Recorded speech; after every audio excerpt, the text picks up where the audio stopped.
This is Hajime Miura, and in a few moments, he is about to completely and utterly blow the minds of the hundreds of spectators gathered here today to watch the 2019 World Yo-Yo Contest Finals.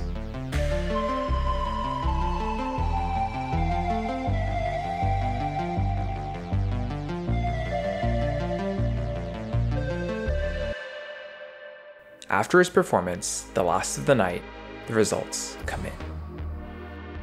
Third place, Yuki Uchida, a clutch finish by the Japanese yo-yo player who eked out his best placement to date by just 1/10 of a point. Second place, Tsubasa Nishi, a veteran of the 4A division who could now boast a staggering total of 9 top 3 finishes at Worlds. And finally, the first place announcement. As the audience awaits the final result, chatters in the crowd begin to swell ever so slightly. Understandably, this is because the 2019 4A World Champion is about to be declared. But keen observers have also noticed that the placements so far don't quite seem to add up. Presumably, first place is about to go to Hajime Miura. It just seems inevitable. But where does that leave Rei Iwakura? Rei is the most decorated 4A yo-yo player of all time, and in this moment holds 5 4A World Champion titles under his belt.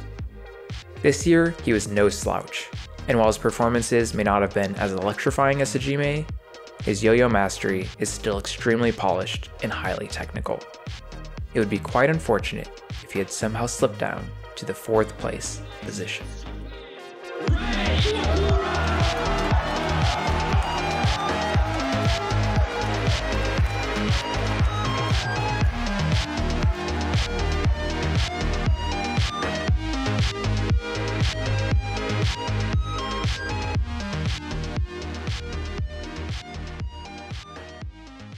Yo-yos are one of history's oldest known toys.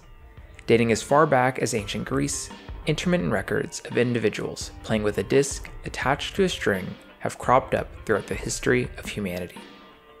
There have been ebbs and flows in how the yo-yo has developed over the years, but our story today starts in the early 90s, during the advent of modern competitive yo-yoing. In 1992, the first recurring annual yo-yo competition was held at the International Jugglers Association Convention in Montreal, Canada. 6 years later, in 1998, the yo-yo community broke free from the jugglers and formed their own independent event, the World Yo-Yo Championships. From there, the event would be rebranded 2 more times, first becoming the World Yo-Yo Competition in 1999, and then later, the World Yo-Yo Contest in the year 2000. The name that would ultimately stick. And thanks to a wave of interest surrounding modern yo-yoing during this time, the competitive yo-yoing scene continued to grow. By 2013, the annual contest was now overseen by an official global governing body, the International Yo-Yo Federation. In competitive yo-yoing, there are 5 primary categories of play, named 1A, 2A, 3A, 4A, and 5A, respectively. The first category, 1A, is yo-yo play at its most conventional. We all know fundamentally what 1A yo-yoing is because we are all familiar with how a basic yo-yo works. That being said, you would be surprised by how far people have been able to push tricks with just a basic, standard yo-yo. In 1998, the second category, 2A, joined the fold. 2A is the natural extension of 1A. You have 2 hands, why not use 2 yo-yos? However, note that in the 2A style, each yo-yo operates mutually exclusive from one another, looping in a variety of different ways, but never directly into one another. So to remedy this, we introduced the third category, 3A. In 3A, 2 yo-yos are once again in play, but now they must interweave and compound together to create complex and elaborate string tricks. The 3A division arguably houses one of the most technical styles of yo-yo play, and is Hajime Miura's primary category of competition. Next, we have 4A, or off-string yo-yo. Performances in 4A involve a lot of airtime on the part of the yo-yo, one of the main benefits of no longer being beholden to the string. One side effect of the unstrung nature of the 4A style is that there is no apparent limit to the number of yo-yos that can be used at once. This enables competitors to perform special tricks using 2 yo-yos instead of the ordinary 1 yo-yo, using a specialized technique known as solo ham. Finally, there is 5A, a freehand counterweight-based style of yo-yoing in which the yo-yo is no longer tied to the player's finger and is instead balanced out by a small weight at the other end of the string. And now we're up to speed on modern competitive yo-yoing. I strongly recommend checking it out.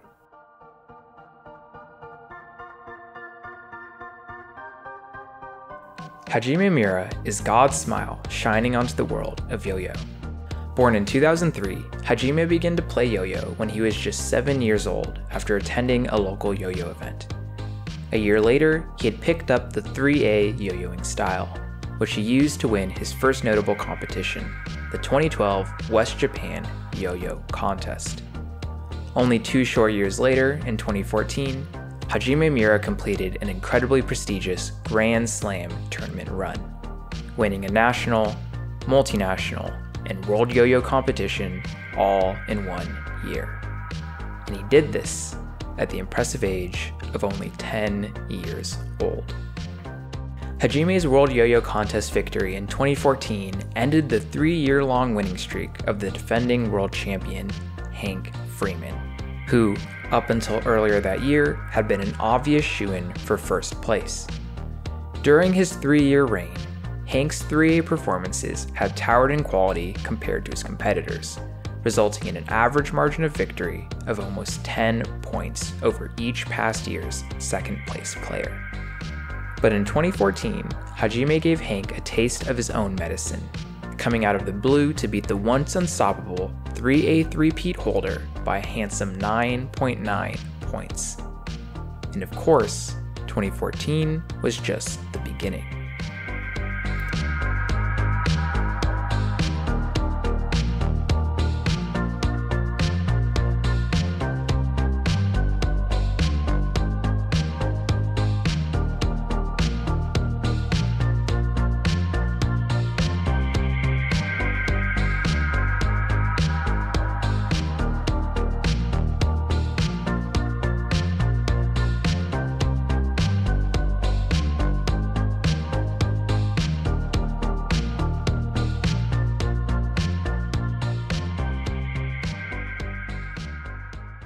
Hajime's dominance in 3A is the most long-standing, active dynasty to currently exist in competitive yo-yoing across all styles of play, with his current reign making up over 1/3 of the entire history of 3A world champions. His 6-time World Yo-Yo Contest winning streak is tied for the longest world champion title streak in the history of modern competitive yo-yoing, matched only by Shinji Saito's 6-year run in the 2A division from 2002 to 2007. And as a cherry on top, Hajime's performances make up a spotless World Yo-Yo Contest resume, with every single one of Hajime's 3A appearances resulting in a first-place finish, making him 6 for 6. It is wholly uncontroversial to state that as of right now, Hajime Miura is the greatest 3A yo-yo player of all time. But this story isn't about the 2019 3A finals. Hajime was already slated to win that division, and he did, impressively and unsurprisingly. Hajime first dipped his toes into 4A competition the year following his first 3A World Yo-Yo Contest victory. That year, in 2015, he won first place at a regional yo-yo contest in Japan and placed 4th at the Japan National Yo-Yo Contest. 2 years later, at the multinational 2017 Asia Pacific Yo-Yo Championship, he swept both the 3A and 4A divisions for first place.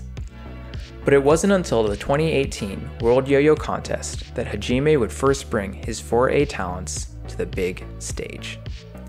That year, Hajime did the unthinkable, accompanying his 3A victory with an incredible win in the 4A division as well. This dual accomplishment makes him the first and only yo-yo player to ever win 2 separate championship divisions in 1 year. As it turns out, Shohei Ohtani is not the only once-in-a-lifetime two-way phenom to come out of Japan. So coming into 2019, expectations are set high. If there's one thing that you're looking out for at this World Yo-Yo Contest, it's how Hajime Miura is going to answer the question, what can he do next? And right out of the gate, Hajime starts his routine by launching 2 unstrung yo-yos into the air to begin a series of solo ham tricks. So far, this is not necessarily unusual. Historically, and especially as of recent years, solo ham tricks have made their way into high-level 4A routines as a way for competitors to add variety to their repertoire of moves. But as the performance goes on, Hajime maintains his solo ham setup. And slowly, it begins to dawn on everybody in the room that for the duration of this routine, Hajime Miura will only perform solo ham.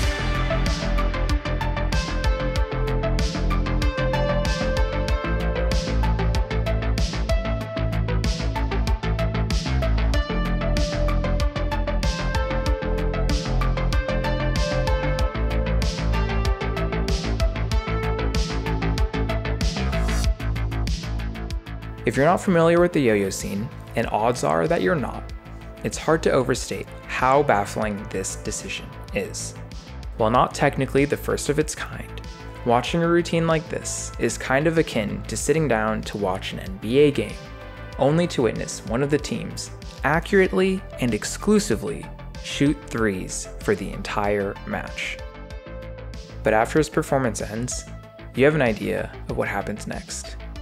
Not first, not second, not third, not even fourth. There are 2 more things I want to tell you about in this story before the video is over. First, I'm going to explain to you why this happened, why Hajime plays so far from the money. And then, I'm going to talk about what all of this really means. There are a few good reasons why it was unprecedented for Hajime to perform an exclusively solo ham routine. For one, the technique is evidently difficult, which adds an element of risk and variance to a form of competition that relies heavily on consistency. And while many members of the upper echelon of 4A possess a degree of mastery that makes performing solo ham tricks far from impossible, its presence in competition is quite uncommon. Of the 30 total minutes of 4A performances in the 2019 finals, only 4 minutes and 40 seconds consisted of solo ham tricks, with Hajime and Rei accounting for an overwhelming majority of them. And beyond difficulty, there are further caveats that come with the style. Solo ham tricks cannot easily be done in quick succession, due to the time it takes to set up each trick. And certain trick elements, such as throwing the yo-yo horizontally, are simply infeasible when 2 yo-yos are in play. These constraints impact what are roughly the 3 key features of a competitive yo-yo performance: trick difficulty, trick frequency, and trick variety. The way that yo-yo performances are scored is through the usage of 2 tally clickers, 1 in each hand. In one hand, you click for positive points, and in the other hand, you click for negative points. Afterwards, you subtract the negative from the positive, and then normalize everyone's scores to get a final technical execution score. This value is a key decider in where a competitor ultimately places. The players with the highest technical execution scores are very often the players that win. And if we look at the final scorecard for the 2019 4A finals, there's an immediate discrepancy in the technical execution column. Hajime's score is tied for last. While this outcome is pretty incompatible with the average eye test, ultimately it turns out that these results track based on the factors mentioned earlier. Hajime had a lower trick density than his competitors, resulting in fewer opportunities to score points. There were a few moments where he repeated tricks, which does not award points. And finally, there's the rub, which is that the evaluation of how many clicks a trick is worth, especially when it comes to novel, lesser-known tricks, is a subjective task on the part of the judge. By all counts, Hajime's final placement was fair and justifiable. under the standard criteria of 4A judging, criteria that Hajime is undoubtedly deeply familiar with, there were no flukes here. At the end of the day, if you want to win the World Yo-Yo Contest, the rules matter. But even if we can understand why, by the book, Hajime's 4A performance was not a tournament winner and in fact worthy of third from last place, the heart tells a different story. It is trivially easy to find an endless number of comments that revere Hajime's 4A routine as the greatest yo-yo performance of all time. After the first place announcement, many were quick to declare that Hajime had been robbed of back-to-back 4A World Champion titles. And for me, a casual observer of the yo-yoing scene, whose brain is hardwired to be obsessed with highly kinetic, execution-heavy displays of mastery, I just didn't get it either. But while for many, Hajime's 2019 4A placement carries a heavy asterisk next to it, his performance is also emblematic of more than just a result. There's a reason why yo-yo contests have a scoring system for judging. In a yo-yo competition, you need to figure out who's the best at yo-yoing. But what does that mean? Best at yo-yoing. If you were to peer into the collective consciousness of yo-yo players, you could pull out hundreds and thousands of different conceptions of what it means to be excellent at yo-yoing.